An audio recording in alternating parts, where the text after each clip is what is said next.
VNM खेलोत्सव 2011 के साथ साथ स्पोर्ट्स विषय पर फोटोग्राफर्स के लिए कंपटीशन का आयोजन कर वीएनएम ने एक और शुरुआत की है।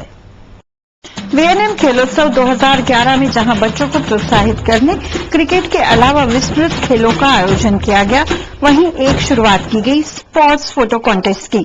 इस आयोजन ने फोटोग्राफर्स को भी प्रोत्साहन प्रदान किया है।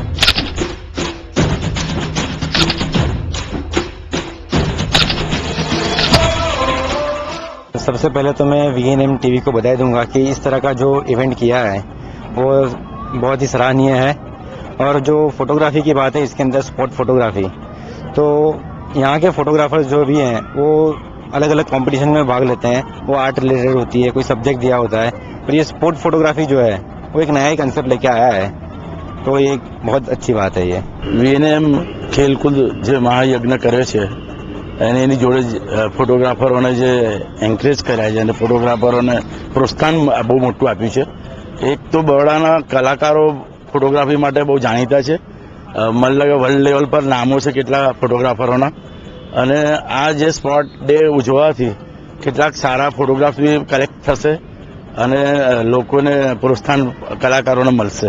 હું જોઈ રહ્યો છું ખેલ મહાઉત્સવ વીએનએમ દ્વારા 3 દિવસ આયોજિત કર્યો છે।